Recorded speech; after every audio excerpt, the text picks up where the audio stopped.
In the dense mountain rainforest of prehistoric Central Africa, where mist clung to ancient trees and the calls of primates echoed through the canopy, there lived a girl named Nia. She was 12 winters old, daughter of her tribe's best tracker and a skilled herbalist. Her people lived in the transitional zone between forest and savanna, building their settlements in caves and rock shelters along the mountain slopes. They shared these mountains with another intelligent species, gorillas. Not quite the modern gorillas we know today, but their ancient ancestors, larger, more aggressive, and highly territorial. That season had been one of strange tensions. A particularly aggressive male gorilla troop had moved into territories too close to human hunting grounds. Several encounters had ended in violence, a young hunter badly injured by a silverback defending his territory, hunting grounds disrupted, water sources contested.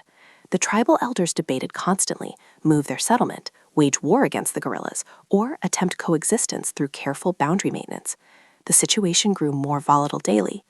Nia understood the tensions, but being young, saw them through a different lens. To her, gorillas weren't enemies, but fascinating neighbors, intelligent, family-oriented, emotionally complex creatures that shared so many traits with humans. She'd watched them from safe distances, seen mothers tenderly caring for infants, juveniles playing elaborate games, old matriarchs teaching young ones which plants were safe to eat. They were, she thought, just another tribe sharing the mountain. One afternoon, while gathering medicinal plants near a bamboo grove that marked the boundary between human and gorilla territories, Nia heard something that made her pause. The crying of an infant gorilla, but strange somehow. The sound was distressed, alone, without the answering rumbles of protective adults. Cautiously, she followed the sound to a small ravine where a stream cut through the rocks.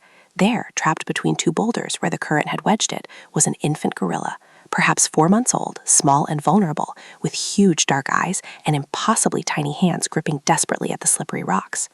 The baby must have fallen or been swept downstream during the morning rains when the current was stronger. Now it was trapped, exhausted, and terrified. Gorilla infants cannot swim well and are dependent on their mothers for everything. This baby was dying. If the cold water and exhaustion didn't kill it, the approaching night would bring leopards and other predators attracted by its cries. Nia knew she should leave immediately. The baby's cries would eventually draw its mother and the troop. If they found a human near their infant, they would attack with lethal force. Gorillas were peaceful until threatened, but a threat to their young made them unstoppable killing machines.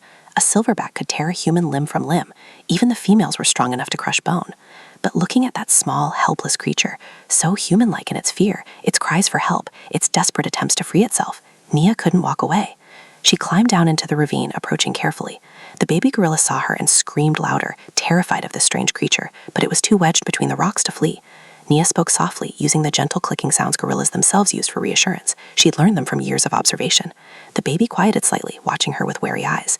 Nia reached the infant and examined the situation. The rocks weren't crushing it, just holding it trapped. She could free it, but she'd need both hands, which meant dropping her spear and gathering bag. She'd be defenseless if the adult gorillas arrived. She hesitated only a moment before making her choice. She dropped her tools and began working to free the infant. It took several minutes of careful maneuvering, pushing one boulder slightly, pulling the baby gently, readjusting. The infant fought her at first, not understanding the help, but gradually exhaustion and perhaps some instinctive recognition of care made it go limp, allowing itself to be handled. Finally, with a last careful pull, Nia lifted the baby free. She held the infant gorilla in her arms, and something profound happened. Those dark eyes looked into hers with such intelligence and vulnerability that Nia felt the world shift. This wasn't an animal, or rather it was, but it was also something more. A person in a different body, a child who needed help, a life that mattered as much as any human life. The baby was cold and shivering. Without thinking, Nia wrapped it in her gathering cloth and held it close for warmth. The infant initially struggled, then relaxed against her, perhaps recognizing the maternal comfort in being held. Its small hands gripped her arm with surprising strength. And Nia made a terrible mistake.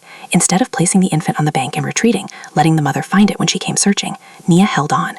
She told herself the baby was too weak to wait alone, that predators might come before the mother, that she should take it somewhere safe and warm until she could find a way to return it. But the truth was simpler and more dangerous. She'd bonded with the baby in those few minutes. She wanted to save it, protect it, care for it. And that desire, that maternal instinct that transcends species, made her do something monumentally foolish. She began climbing out of the ravine, carrying the infant gorilla with her. She made it 20 meters before she heard them, the crashing of large bodies through bamboo, the deep horning roars of adult gorillas. The troop was coming, drawn by the infant's earlier cries, and they would find one of their babies in the arms of a human. Nia ran. She knew these mountains better than most adults, having explored them since childhood. She used every trick her father had taught her, running through streams to break her scent trail, climbing over rocky areas where she left no tracks, cutting through dense vegetation where larger gorillas would be slowed. The infant clung to her, silent now, either too scared or too exhausted to cry. But gorillas are not easy to escape. They are faster than humans on rough terrain, stronger by far, and motivated by the most powerful force in nature, a mother's need to recover her child. Nia could hear them behind her, gaining. She ran with pure survival adrenaline, the infant's weight seeming insignificant compared to the death pursuing her. She reached a section of cliff face with a narrow cave opening, barely a meter wide, cutting deep into the rocks. She squeezed through, pulling herself into the darkness. The infant gorilla still clutched to her chest. The